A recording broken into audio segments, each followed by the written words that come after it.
Hello, Monday. Welcome, everybody. This is ShaRon Rea for Conscious Communications and the Practice of No Judgment, Just Love. This is episode 3. Oh my, did you have a good weekend? Here we are on Monday talking about talking. I am, as I said, ShaRon Rea, your host. I am a family relationship coach, and the name of my business is The Whole Family Coaching. I work with families, helping them enhance their bonds and communicate well. So consider somebody in your family or in your business or in your friend group is saying one thing and you're hearing something completely different. And I come in the middle and say, this is what they meant. That's pretty much what I do with families who are raising teens, families trying to find their way after divorce, grandparents raising their grandchildren, and every caregiver wanting to raise happy, confident, well-adjusted young people. I'm also the founder of a global movement, No Judgment, Just Love. No Judgment, Just Love inspires us all to live together one conversation at a time. Now, of course, we judge all the time, right? So I'm not asking us not to judge because we will. I'm saying that when you do judge, and you will, to try and take a pause. And instead of just reacting, see if you can respond. Or maybe you don't need to respond at all, but use much more allowance with yourself and with others as you communicate. Now, the conscious communications and the practice of No Judgment, Just Love show is sponsored by and hosted by Enlightened World Network. And I really appreciate their support. So last week we talked about listening. Did anybody have any experiences with any of the things that we talked about last week? Well, I did, because remember, one of the things we spoke about was listening to your body. When a professional tells you how to exercise or what to eat, they may be right a lot of the time, and they may be right for you some of the time, but it's important to listen to your body. And I'll give you an example. I was doing a cleanse, and I don't know if anyone ever drinks celery juice in the morning to cleanse your liver, to cleanse your body. It does a lot of healthy things.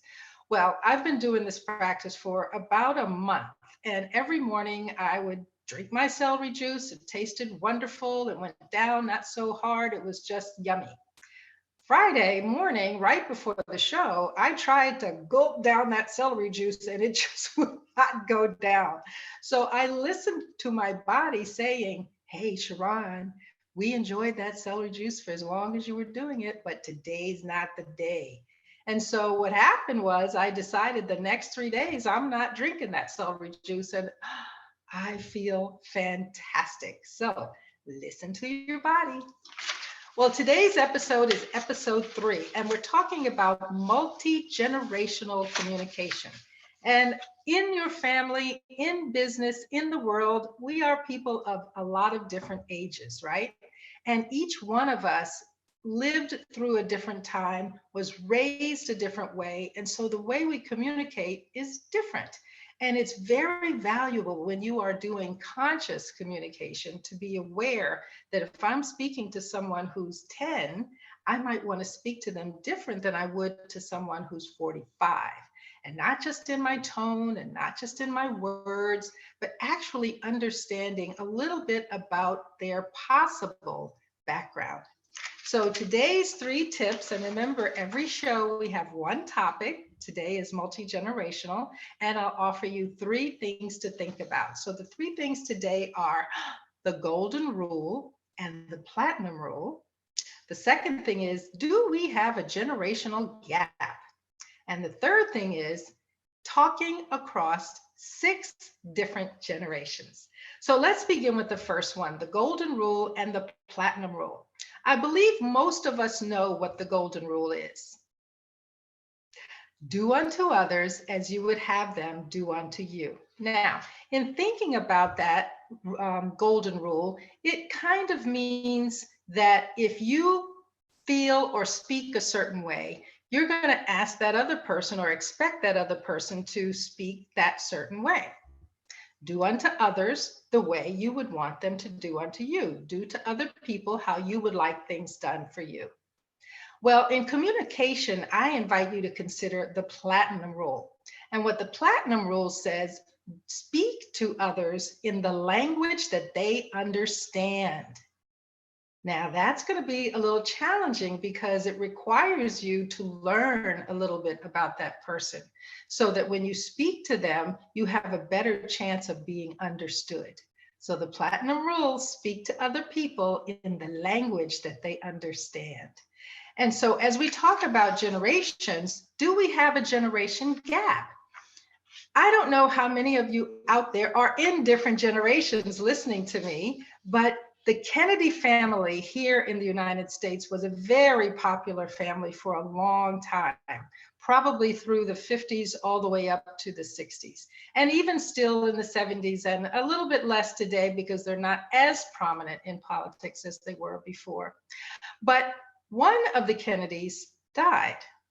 And so if you were to ask the veterans, the baby boomers, those generations like me that are older, and you would say, when did Kennedy die? I would say in Dallas, there was a gunshot and he was president of the United States. If you ask another generation younger than me, like the millennials, they would remember his son, John. He died in a plane crash in the ocean. If you even talk to someone younger, this generation gap gets wider because if you say, when did Kennedy die? They might say, Kennedy who? So you see, each generation has a different experience with life, meaning the things that you say to them, they may understand and they may not. So let's get into it, all right? Here we are with the first generation, which is the oldest generation. Those are those dear, wonderful people that were born between 1901, wow, and 1926. They are 94 years old and above. Can you imagine? The first thing I think about when I think about the greatest generation is respect and honor, because they are still here and they've lived a long time. And so their life was really hard in the beginning. They lived through the Great Depression. Things were not as fast and technology was not as available as it was when they grew up. So conversations took a long time because you either wrote a letter or you had to be in the same vicinity as someone during that time. And also, they're very private. They're not as open and free as we are in this age of selfies and cell phones. And how they conducted themselves was cash only, baby. If you didn't have the money, you didn't buy the thing. And so that's a very different lifestyle than we have here. So having some awareness about their foundation, about their values, about how they see the world will help you communicate with those grandparents, great grandparents, people in your community, in your office, in your business. And I would suggest if you have the opportunity to write to them, write them a thank you note, write them a letter, because that's how that generation communicated the most.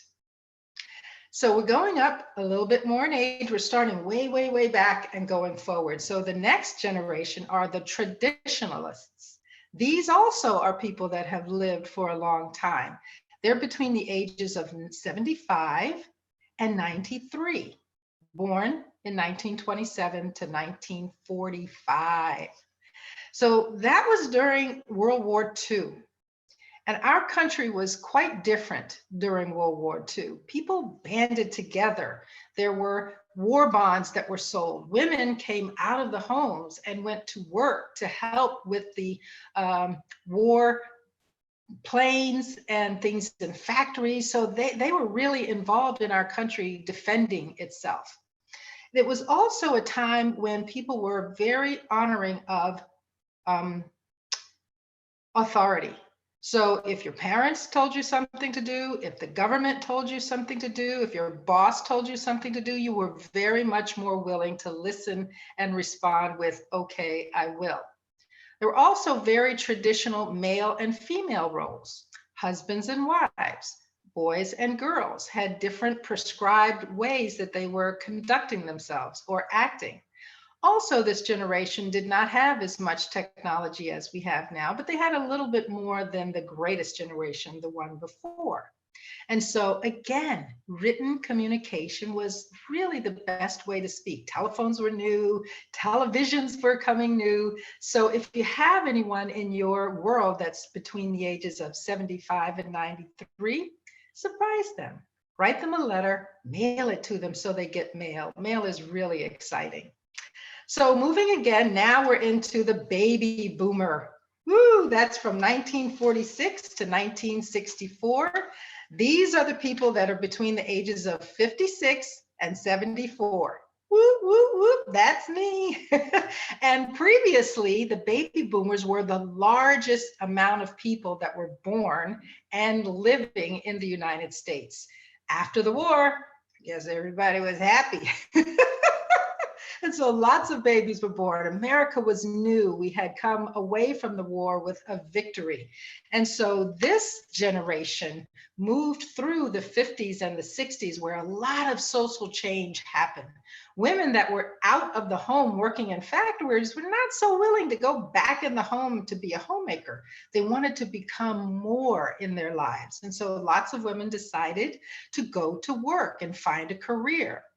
Marriages did this shift of, I think we're not working well together, so more willing to get divorced, which made children have a different youthful lifestyle. Now they had 1 and 2 families. They had a different way to interact with their mom and dad.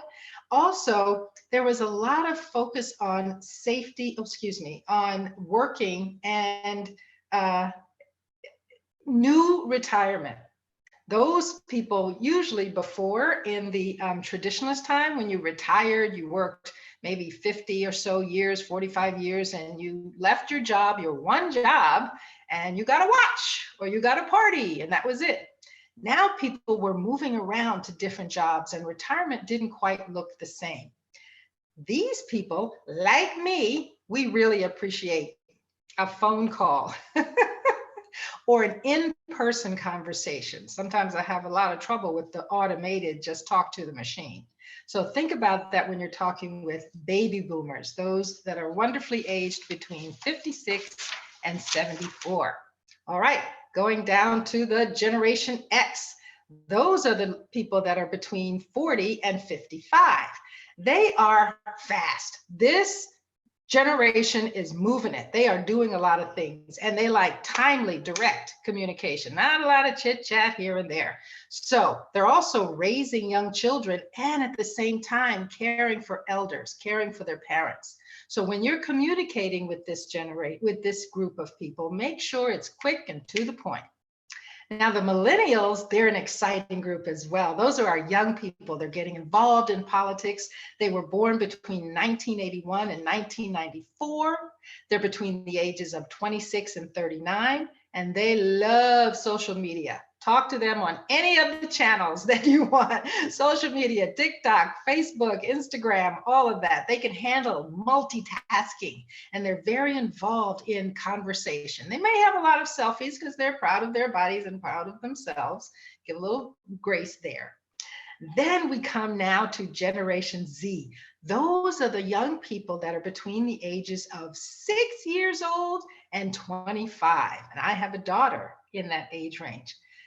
We previously, the baby boomers were the largest generation. Now, these Generation Zs, they are bigger than we are. So there are a lot of young people and they deserve our respect because our world is very different. Those of us that have come before have a different perspective. These young people are living in a world that is constantly changing. They are very much available to their electronics. They understand how to use that. They talk in code sometimes. So have a little grace with them as well. And the littler ones, the 6 to 10 years old, let me just give you a few things about them that are quite interesting. They grew up talking to their grandparents like this online. They are independent learners. You can give them a computer and allow them to search and find their information. And they have kind of short attention spans because of that. So remember, whatever you want to say to them, make sure you grab their sweet little heads and get their attention. And one of the things that was very interesting to me about this generation is as we go through their school, as we prepare them for life, guess what? They're preparing for jobs that may not even have not yet been created. They don't exist yet. So we make sure we give them the skills of their personality and their character, as well as the tangible skills. So there you are, across the generations. Now I want to leave you with a no judgment, just love quote. And that is, everyone, all of us in all the generations, as we communicate, we are doing the best that we can. That is, even if it doesn't look like it to you. So be kind to the people older than you, be kind to the ones younger than you, and really have great conversations. Thank you so much for joining me today. I appreciate you being here. I'd love it if you send me some comments or questions or suggestions. You can write to me at sharon@njjl.world or find me on Facebook or YouTube and send me a note. Have a wonderful Monday. Enjoy, have great conversations. Use no judgment, just love to make every word count. Bye now.